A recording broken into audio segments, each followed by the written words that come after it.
Good afternoon and welcome to Lunchtime News. I'm Madhushka Balasuriya. Let's start off with a look at your headlines.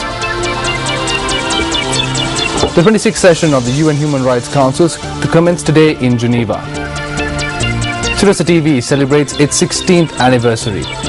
MP Anura Kumara Dissanayake states children are compelled to protest for their education rights. A special transport service in place ahead of Poson. Bodies of 7 missing cargo carrier workers found 28 hours after the Karachi airport attack. Now moving into your local news, the 26th session of the UN Human Rights Council is due to commence in Geneva, Switzerland today. The sessions, which will commence at 1:30 Sri Lankan time this afternoon, will go on until the 27th of this month.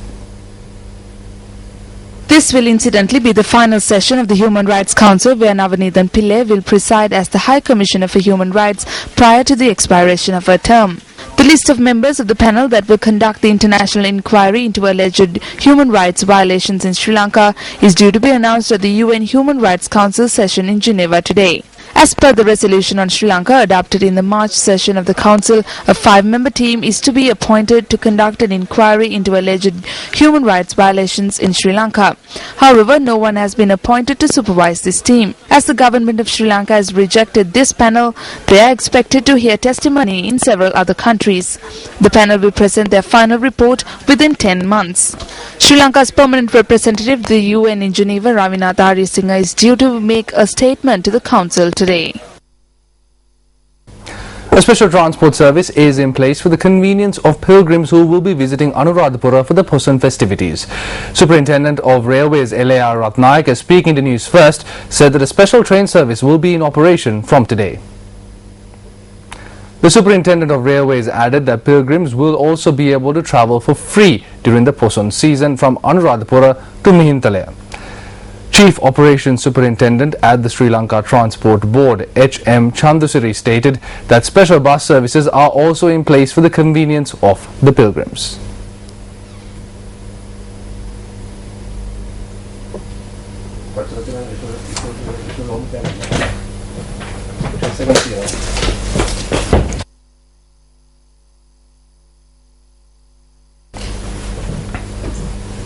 Moving into more local news, a wild elephant had caused damage to 2 houses in the Siambalava area in Galgamua.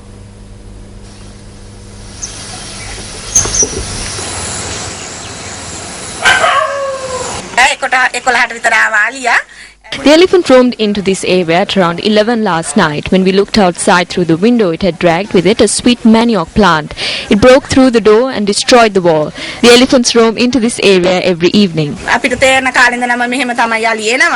wildlife officials took measures to drive away the elephants into the Palle Kalle Wildlife Reserve. Now, the Newsfirst Prime Time Sunrise News Bulletin was aired live this morning from the ancient kingdom of Sigiriya.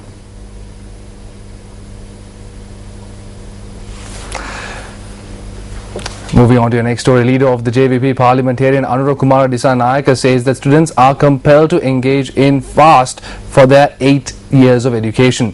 The MP made this comment addressing a conference at the auditorium of the Kandy Post Office yesterday. We will have more details on this story coming up later on in the news. Now moving on to your next story, the Ministry of Health states that 1,028 patients with rat fever have been reported so far this year. The epidemiology unit of the Ministry of Health stated that the highest number of patients were reported from the Ratnapura district, with the number standing at 140.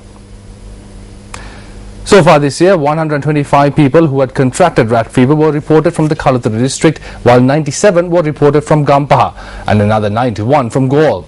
292 patients were reported during January alone this year, which is incidentally the month in which the highest number of patients were reported.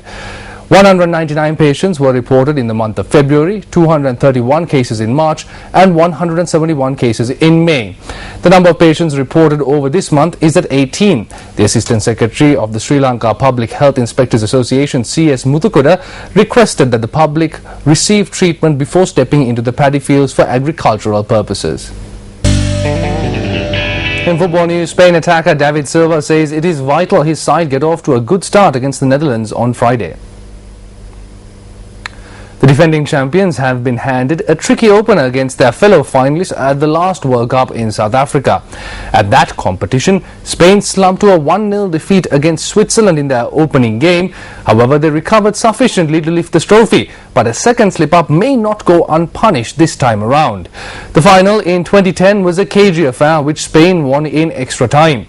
Meanwhile, Silva said that he was happy to be a part of the team in any way, with coach coach Vicente Del Bosque sees fit.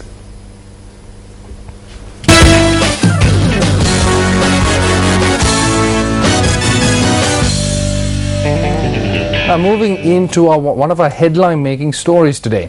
Sirius TV celebrated its 16th anniversary. The anniversary celebrations were themed.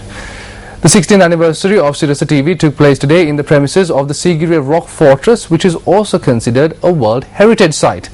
A number of social service programs were implemented in the area of Sigiriya for the benefit of the locals. Meanwhile, an eye clinic was organized in the Kimbissa Primary School in Sigiriya in line with the 16th anniversary of Sirius TV and commenced at 7 this morning. It is scheduled to conclude at 2 p.m. Sirius TV also took measures to fulfill the drinking water requirements of the students at the Kimbissa Primary School in Sigiriya. The senior management of the Capital Maharaj Organization Limited and Minister Janaka Bandara Tenakon were among those present at the event. Meanwhile, a program to move bricks and other material to the top of Sigiriya for the restoration of the rock fortress commenced today. Competitors and artists who took part in reality programs such as Sirius Superstar took part in the Sirius Lindaya program this morning. This was to mark the 16th anniversary of Sirius TV.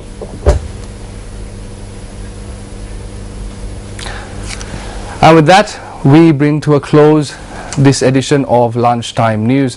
I'm Madhushka Balasurya. Join us again for our 55 bulletins throughout the rest of the day.